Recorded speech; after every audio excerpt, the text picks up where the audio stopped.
আমন্ত্রণ নিউজ 24 সংবাদে সাথে আছি আমি সারা মেহজাবিন। দেখছিলেন সংবাদ শিরোনাম, এবার বিস্তারিত। রাজধানীর নয়াপল্টনে চলছে বিএনপির ৩ অঙ্গ সংগঠন ছাত্রদল, যুবদল ও স্বেচ্ছাসেবক দলের তারুণ্যের সমাবেশ। তারুণ্যের অধিকার প্রতিষ্ঠার সমাবেশ স্লোগানে এই কর্মসূচি পালন করছে সংগঠন তিনটি। সকাল 10টা থেকে ঢাকায় বিভিন্ন ওয়ার্ড ও থানা থেকে নেতাকর্মীদের মিছিল নিয়ে নয়াপল্টনে জড়ো হতে থাকেন। এছাড়া সিলেট, ফরিদপুর ও ময়মনসিংহ থেকে আসা নেতাকর্মীদের নয়াপল্টনের আশপাশে জড়ো হতে দেখা যায়। বেলা বাড়ার সাথে সাথে জনসমুদ্রে পরিণত হয় নয়াপল্টন এলাকা। সমাবেশে প্রধান অতিথি হিসেবে ভার্চুয়ালি যুক্ত হবেন বিএনপির ভারপ্রাপ্ত চেয়ারম্যান তারেক রহমান। তরুণদের রাজনৈতিক প্রক্রিয়ায় সম্পৃক্ত করতে মাসব্যাপী তারুণ্যের রাজনৈতিক অধিকার প্রতিষ্ঠার সমাবেশ কর্মসূচি চালিয়ে যাচ্ছে বিএনপির ৩ অঙ্গ সংগঠন। একটি সুখী, সমৃদ্ধ এবং মানবিক বাংলাদেশ গঠনের জন্য তরুণদের কণ্ঠস্বরকে সামনে এগিয়ে আনার জন্যই আমাদের এই সমাবেশ। তরুণদের রাজনৈতিক অধিকার প্রতিষ্ঠা করতে হলে তরুণরাই সামনে আসতে হবে।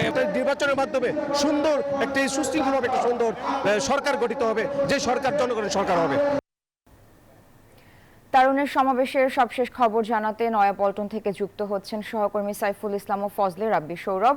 প্রথমেই যাচ্ছি সাইফুলের কাছে। সাইফুল, সমাবেশে তারুণ্যের সমাগম কেমন দেখছেন, কি বলছেন তরুণরা?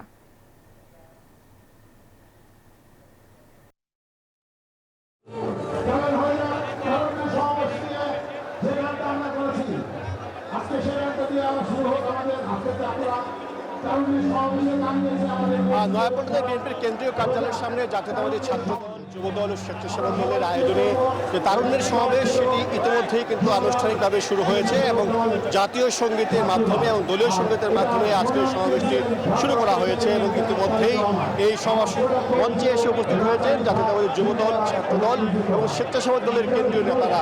এবং সকাল থেকেই কিন্তু বিপুল সংখ্যক নেতাকর্মী খণ্ড খণ্ড মিছিল নিয়ে রাজধানী ঢাকা এবং সিলেট, ময়মনসিংহ, ফরিদপুর বিভাগ থেকে তারা এই নয়াপল্টনের বিএনপির কেন্দ্রীয় কার্যালয়ের সামনে এসে সমবেত হয়েছে এবং তীব্র রোদ এবং ব্যবসা গরম উপেক্ষা করে কিন্তু নেতাকর্মী তারা আজকের এই সমাবেশে অংশ নিয়েছে। এবং আজকের এই সমাবেশে বিএনপির ভারপ্রাপ্ত চেয়ারম্যান তারেক রহমান প্রধান অতিথি হিসেবে বক্তব্য রাখবেন। তিনি ভার্চুয়ালি যুক্ত হয়ে নেতাকর্মীদের নানা দিক নির্দেশনা দেবেন এবং দলের স্থায়ী কমিটির সদস্য ডক্টর খন্দকার মোশাররফ হোসেন, সালাউদ্দিন আহমেদ, নজরুল ইসলাম খান সহ কেন্দ্রীয় নেতারা বক্তব্য রাখবেন। এবং আজকে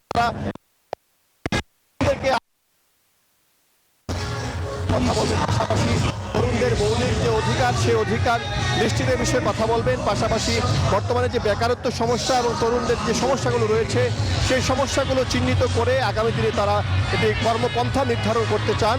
সেই জন্যই কিন্তু তারা তারুণ্যের এই সমাবেশ ডেকেছে। এর আগে যে 3টি সমাবেশ হয়েছিল চট্টগ্রাম, খুলনা এবং বগুড়ায়, সেখানে কিন্তু বিপুল সংখ্যক তারুণ্যের উপস্থিতি ছিল এবং সেই সমাবেশগুলো থেকে তারা কিন্তু বলেছেন বিএনপি যদি ক্ষমতায় যায় তাহলে তারা কিন্তু আগামী দিনে একটি তারুণ্য নির্ভর বাংলাদেশ গড়বে এবং তরুণদেরকে প্রাধান্য দিয়ে কিন্তু কর্মপন্থা নির্ধারণ করা হবে। এবং আগামী দিনে বিএনপি ক্ষমতায় যায় 1 কোটি বেকারকে কিন্তু কর্মসংস্থানের, সেটা কিন্তু বিএনপির তরফ থেকে বলা হয়েছে। এবং বিএনপি ঘোষিত 31 দফায় কিন্তু তরুণদের জন্য যে বিষয়বস্তুগুলো রাখা হয়েছে, সেগুলো প্রাধান্য দিয়ে কিন্তু বিএনপি আগামী দিনে কর্মপন্থা নির্ধারণ করবে। এবং সমাবেশ এখন হয়েছে রয়েছে এই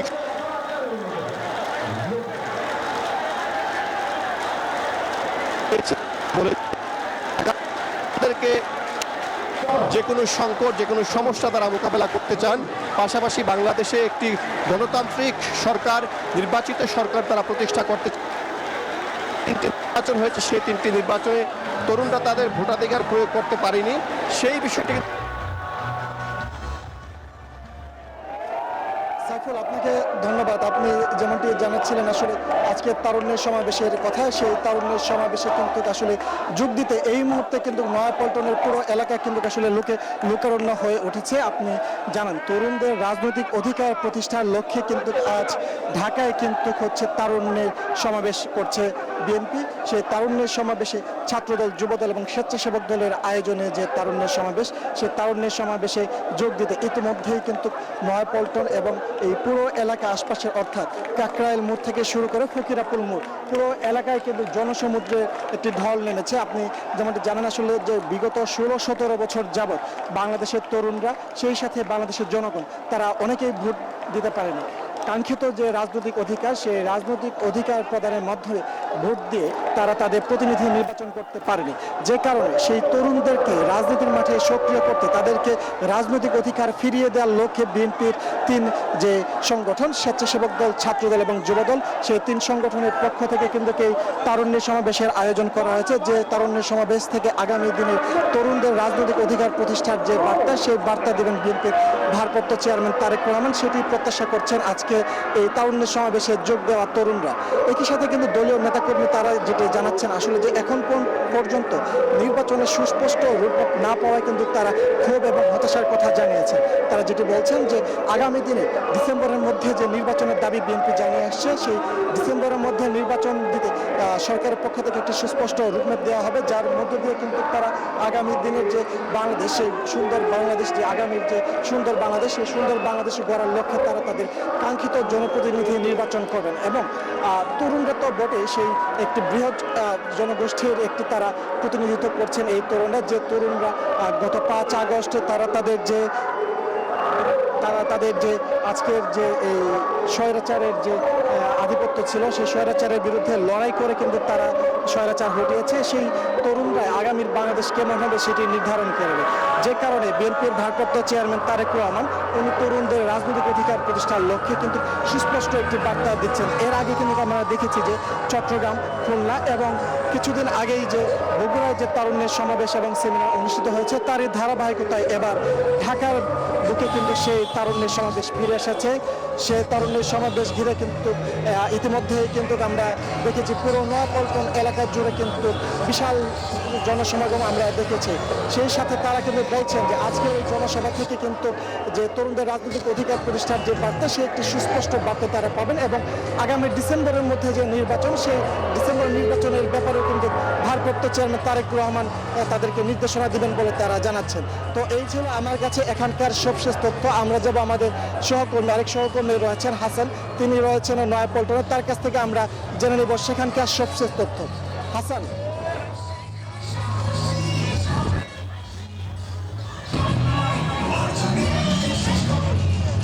ধন্যবাদ সৌরভ। আসলে আপনি জানাচ্ছিলেন যে বিষয়টা, সেটা হচ্ছে যে আসলে তরুণদের রাজনৈতিক অধিকার প্রতিষ্ঠায় আজকের এই সমাবেশ। এবং এই সমাবেশে কিন্তু জাতীয়তাবাদী দল বিএনপির যে কেন্দ্রীয় কার্যালয় নয়াপল্টনে, এইখানে কিন্তু এই সমাবেশটা হচ্ছে।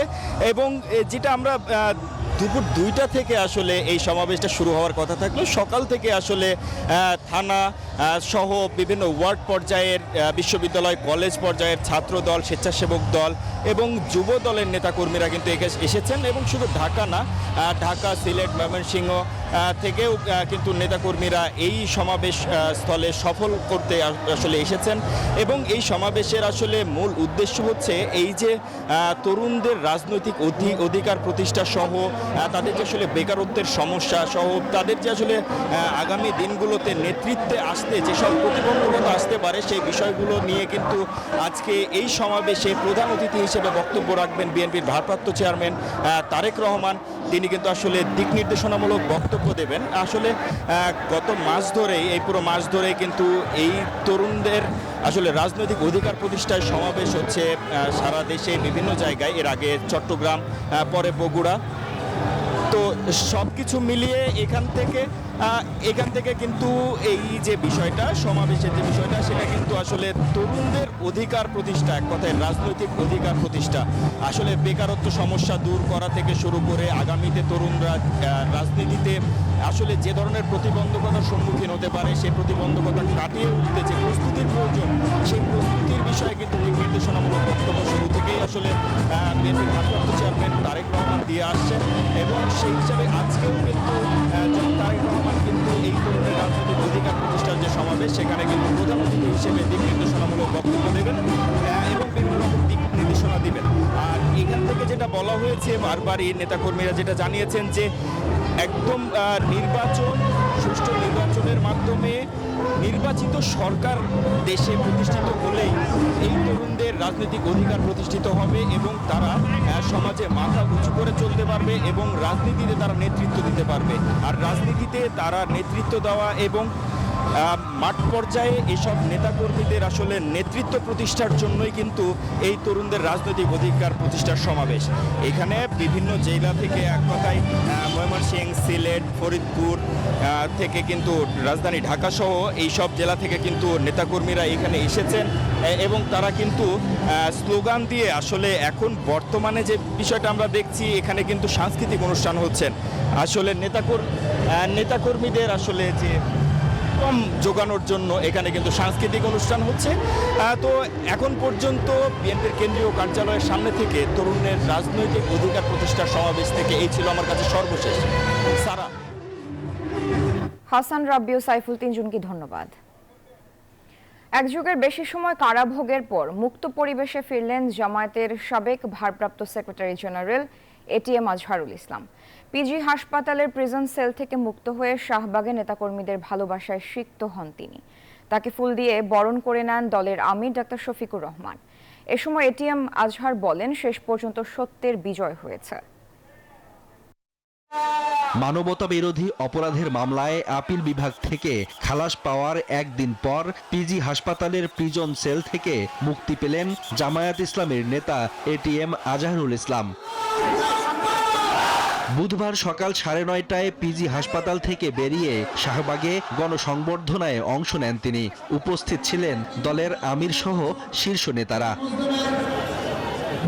সংবর্ধনা অনুষ্ঠানে এটিএম আজহার জুলাই আন্দোলনে শহীদ এবং আহতদের স্মরণ করেন। কৃতজ্ঞতা জানান জুলাই আন্দোলনের অংশগ্রহণকারী সহ দলীয় নেতাকর্মীদের প্রতি। বলেন, মিথ্যা মামলায় তাকে সাজা দেয়া হয়েছিল।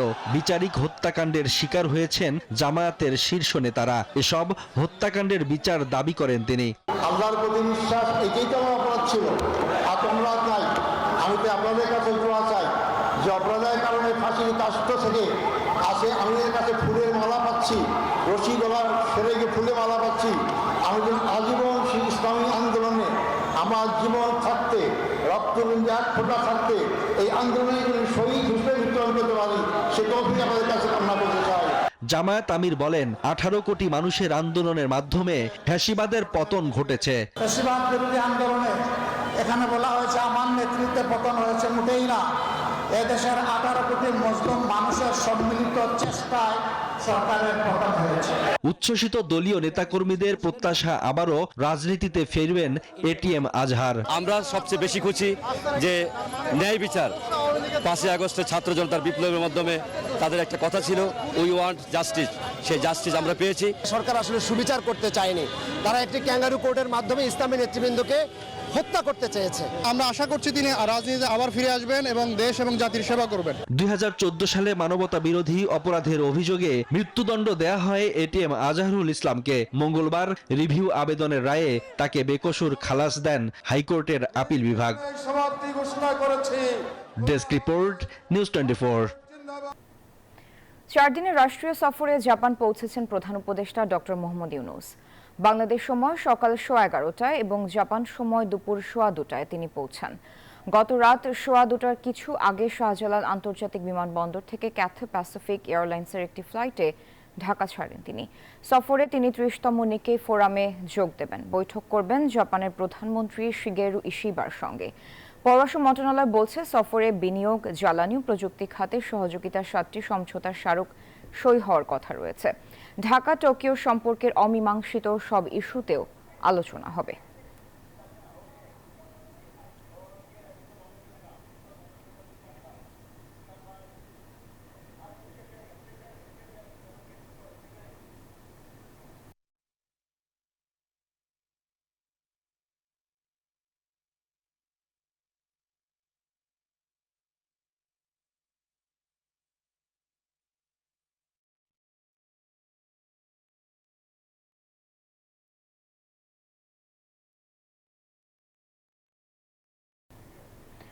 সচিবালয়ে আন্দোলনরত কর্মকর্তা কর্মচারীদের প্রধান উপদেষ্টা ডক্টর মোহাম্মদ ইউনূসের সিদ্ধান্তের জন্য অপেক্ষা করতে বলেছেন ভূমি সচিব।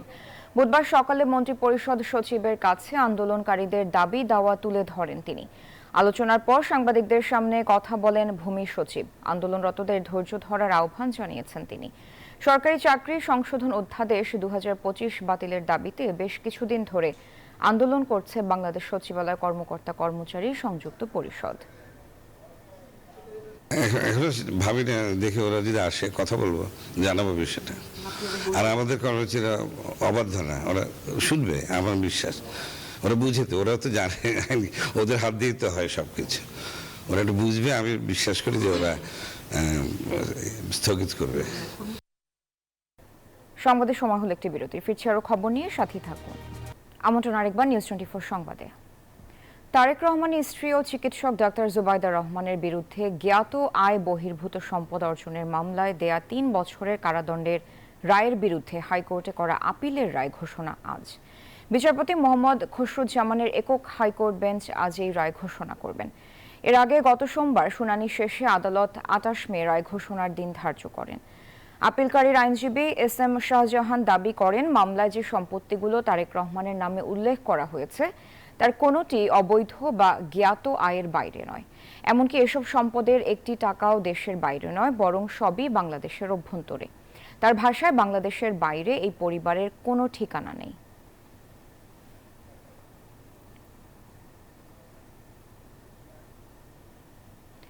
দেশের ভৌগোলিক অখণ্ডতার প্রশ্নে কোনো আপোষ হবে না বলে মন্তব্য করেছেন বিমান বাহিনী প্রধান air chief marshal Hasan Mahmud Khan. বুধবার সকালে চট্টগ্রামের ভাটিয়ারীতে ৮৮তম বিএমএ দীর্ঘমেয়াদী কোর্সের কমিশন প্রাপ্তি উপলক্ষে আয়োজিত কুচকাওয়াজে অংশ নিয়ে মন্তব্য করেন বিমান বাহিনী প্রধান। বিমান বাহিনী প্রধান বলেন, স্বাধীনতা সার্বভৌমত্ব রক্ষায় সেনাবাহিনীর নতুন অফিসারদের সবসময় প্রস্তুত থাকতে হবে। বাংলাদেশ একটি শান্তিপ্রিয় উন্নয়নশীল দেশ। সকলের সাথে বন্ধুত্ব, কারোর সাথে বৈরিতা নয় আমাদের পররাষ্ট্রনীতির ভিত্তি। কিন্তু আমাদের ভৌগোলিক অখণ্ডতা, স্বাধীনতা ও সার্বভৌমত্বের প্রশ্নে কোনো রকম আপোষ করা হবে না। রাজধানী সহ দেশজুড়ে আইন শৃঙ্খলা পরিস্থিতি আগের চেয়ে উন্নত হয়েছে দাবি করে স্বরাষ্ট্র উপদেষ্টা অবসরপ্রাপ্ত লেফটেন্যান্ট জেনারেল জাহাঙ্গীর আলম চৌধুরী বলেছেন, পলাতক সহ সকল অপরাধীদের আইনের আওতায় আনতে কাজ করছে সরকার। সকালে রাজধানীর ফার্মগেটে বাংলাদেশ কৃষি গবেষণা কাউন্সিলে আম রপ্তানির উদ্বোধনী অনুষ্ঠান শেষে সাংবাদিকদের সঙ্গে আলাপকালে তিনি কথা বলেন। মানে আমার কাছে তোকে মানে কোনো রকম কিছু নাই যে বললে সব একসাথে হয়ে যাবে। চেষ্টা করা হইতেছে আস্তে আস্তে সবাই, এই দুষ্কৃতিকারী যারা আছে সবারই কিন্তু আইনের আওতায় নিয়ে আসা হবে। যতই দুষ্কৃতিকারী আছে সবারই আইনের আওতায় নিয়ে আসা হবে। নগরবাসী এবং দেশবাসীর উদ্দেশ্যে একটাই বলবো, পরিস্থিতি আগের থেকে উন্নতি হয়েছে কি হয়নি আপনারা বলেন? অবশ্যই হয়েছে। সিলেটের জৈন্তাপুর ও জকিগঞ্জ সীমান্ত দিয়ে আরও 64 জনকে পুশিন করেছে ভারতের সীমান্ত রক্ষী বাহিনী বিএসএফ। গত রাতেও আজ সকালে পুশিন করার সময় তাদের আটক করে বিজিবি। বাহিনীটি জানিয়েছে, রাত 3টার দিকে জৈন্তাপুরের মোকামপুঞ্জি সীমান্ত দিয়ে 32 জনকে বাংলাদেশের ঠেলে দেয় বিএসএফ। এরপর মিনাটিল সীমান্তে পুশিন করা হয় 20 জনকে। এদিকে আজ সকালে জকিগঞ্জ সীমান্ত দিয়ে আরও 12 জনকে পুশিন করা হয়। আটককৃতদের পরিচয় যাচাই বাছাই চলছে। এদিকে লালমনিরহাটের 3 উপজেলার 6টি সীমান্তে 57 জনকে পুশিনের চেষ্টা চালায় বিএসএফ, তবে বিজিবির বাধায় সে চেষ্টা ব্যর্থ হয়। সময় হলো আরেকটি বিরতির, সাথেই থাকুন। আমন্ত্রণ আরেকবার, এবার জানাবো অর্থ বাণিজ্য সংবাদ। প্রযুক্তি খাতে প্রতি বছর বরাদ্দ বাড়লেও তা এ খাতের উন্নয়নে খুব একটা কাজে আসছে না। হার্ডওয়্যার ও বিদেশি সফটওয়্যার ক্রয়ে ব্যয় হচ্ছে বরাদ্দের বড় অংশ। $5 বিলিয়ন রপ্তানি লক্ষ্য অর্জনে আসছে বাজেটে সঠিক নীতির সহায়তা চান উদ্যোক্তারা। আর বিশ্লেষকরা বলছেন, দক্ষ জনশক্তি তৈরিতে বিনিয়োগ বাড়াতে হবে সরকারকে। মুরসালিন হক জুনায়েদের প্রতিবেদনে বিস্তারিত ছবি তুলেছেন লিটন বাবু। ব্যবসা প্রতিষ্ঠান থেকে শুরু করে স্বাস্থ্য কিংবা শিক্ষা, সব খাতেই এখন বাড়ছে প্রযুক্তির চাহিদা। সেই চাহিদা পূরণে গড়ে উঠছে নতুন নতুন প্রযুক্তি সেবাদাতা প্রতিষ্ঠান। সফটওয়্যার, বিপিও সহ সব ধরনের সেবা মিলছে এখানে। হিসেব বলছে, শুধু বেসিসের তালিকাভুক্ত তথ্য প্রযুক্তি প্রতিষ্ঠানের সংখ্যা এখন 2,500-এরও বেশি, যেখানে কাজের সুযোগ হয়েছে 3.5 লাখ কর্মীর। এর বাইরে ফ্রিল্যান্সিং এর সাথে জড়িত আরও প্রায় 7.5 লাখ কর্মী, যাদের হাত ধরে বছরে $1 বিলিয়ন বেশি আয় আসছে দেশে। কিন্তু তাদের চ্যালেঞ্জ অনেক। যদিও প্রতি অর্থ বছরই বেড়েছে তথ্য প্রযুক্তির বরাদ্দ 2023-24 অর্থ বছরে এ খাতে বরাদ্দের পরিমাণ ছিল 2,383 কোটি টাকা। পরের বছরই যা বেড়েছে প্রায় 500 কোটি টাকা। তবে সরকারের বিদ্যমান নীতি নিয়ে অসন্তুষ্টি আছে উদ্যোক্তাদের। আমরা মনে করি বরাদ্দ কোনো ব্যাপার না, হ্যাঁ বরাদ্দ যদি কমও হয় কিন্তু সেই বরাদ্দটা যদি সঠিকভাবে খরচ হয় সেটা ইম্পর্টেন্ট। 2030 সাল নাগাদ তথ্য প্রযুক্তি খাত থেকে $5 বিলিয়ন আয়ের লক্ষ্যমাত্রা আছে। এ লক্ষ্য অর্জনে বাজেটে নীতি সহায়তা চান উদ্যোক্তা ও বিশ্লেষকরা। যে বাজেট করা হয় আইটি বিষয়ক, সেখানে সফটওয়্যার এবং সার্ভিসেসের জন্য আলাদাভাবে বাজেট রাখা দরকার। এই বছর গ্রোথ আপনারা দেখেছেন 3.3% হবে। পারিপার্শ্বিকতা মেনে আমরা কিভাবে এমপ্লয়মেন্টকে রিভাইভ করতে পারি সেই জায়গাতে বাজেটকে নজর দিতে হবে। তথ্য প্রযুক্তির বৈশ্বিক বাজার প্রায় $3 ট্রিলিয়ন মার্কিন ডলারের, কিন্তু এ খাতে বৃহত্তম জনগোষ্ঠী থাকা সত্ত্বেও বাংলাদেশের আয় মাত্র $250 কোটি, যা মোট জিডিপির 1.25%। শুধু চোখ ধাঁধানো আর ব্যয় বৃদ্ধির ভবন অবকাঠামো নয়, তথ্য প্রযুক্তি খাতের সত্যিকারের উন্নয়নে প্রয়োজন দক্ষ মানব সম্পদ। নতুন বাংলাদেশের স্বপ্ন সফলে তাই বাজেট বরাদ্দের পাশাপাশি সঠিক নীতি গ্রহণ ও বাস্তবায়ন জরুরি। মুরসালিন হক জুনায়েদ, নিউজ 24, ঢাকা।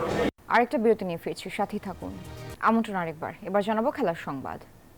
সংযুক্ত আরব আমিরাতের বিপক্ষে হতাশা ভুলে 3 ম্যাচ সিরিজের প্রথম টি-20তে পাকিস্তানের বিপক্ষে মাঠে নামছে বাংলাদেশ দল। লাহোরের গাদ্দাফি স্টেডিয়ামে ম্যাচ শুরু রাত 9টায়। টাইগারদের সামনে হতাশার বৃত্ত ভেঙে ঘুরে দাঁড়ানোর চ্যালেঞ্জ। অন্যদিকে অভিজ্ঞদের বিশ্রাম দিয়ে তরুণদের নিয়ে স্কোয়াড সাজিয়েছে পাকিস্তান। টি-20তে পাকিস্তানের বিপক্ষে বাংলাদেশের সবশেষ জয়টা এসেছিল 9 বছর আগে 2016 সালের এশিয়া কাপে। এরপর টানা 9 ম্যাচ জয়হীন টাইগার শিবির। এবার সেই ইতিহাস বদলের লক্ষ্য নিয়ে মাঠে নামবে টাইগাররা। বাংলাদেশ নামছে পূর্ণ শক্তির স্কোয়াড নিয়ে। লিটন দাসের নেতৃত্বে শান্ত হৃদয় শরীফুলরা চেনা মুখ। তবে ইনজুরিতে ছিটকে গেছেন পেসার মুস্তাফিজুর রহমান। তার জায়গায় জায়গা পেয়েছেন আরেক পেসার খালেদ আহমেদ। আর নিরাপত্তা ইস্যুতে দল থেকে নিজেকে সরিয়ে নিয়েছেন speed star Nahid Rana. Series পূর্ব সংবাদ সম্মেলনে বাংলাদেশ অধিনায়ক লিটন জানিয়েছেন, আমিরাত বিপর্যয় মাথায় রেখেই তারা এখন নতুন লক্ষ্যের দিকে তাকিয়ে। Thought it's not up to the mark, but this is the new series, new challenge come. We know what we did good and what we did bad in past, but we'll think and we'll apply in the game. So let's see. ভুল শুধরে নিয়ে পাকিস্তানের বিপক্ষে ভালো cricket খেলার আশাবাদ লিটনের। আমরা যদি ধারাবাহিক হতাম তাহলে হয়তো আমরা ওয়ার্ল্ডের অনেক টপ টিমের ভিতর থাকতাম। আমরা যেহেতু পিছনের টিম, তার মানে আমাদের কিছু ল্যাকিংস আছে। সো ওই জিনিসগুলো নিয়ে আমরা কাজ করতেছি কিভাবে ধারাবাহিক হওয়া যায়। পাকিস্তান দল এই সিরিজে বিশ্রাম দিচ্ছে তারকা ক্রিকেটারদের। বাবর, রিজওয়ান, শাহিনরা নেই। নেতৃত্বে আছেন সালমান আলী আঘা। তবে তরুণদের নিয়ে গড়া দলটি পিএসএল পারফরম্যান্সে ভরসা যোগাচ্ছে টিম ম্যানেজমেন্টকে। সায়েম আইয়ুব, ফখর জামান, মোহাম্মদ হারিস আর বোলিংয়ে হারিস রৌফ। তাই তো দলটিকে একেবারে ছোট করে দেখার সুযোগ নেই। ইতিহাস বলছে টি-20তে পাকিস্তান বরাবরই বাংলাদেশের বিপক্ষে আধিপত্য দেখিয়েছে। 19 ম্যাচে 16 জয় তাদের। সবশেষ সিরিজেও হোয়াইট ওয়াশ হয়েছিল টাইগাররা। এবার ঘুরে দাঁড়ানোর মিশন টাইগারদের সামনে।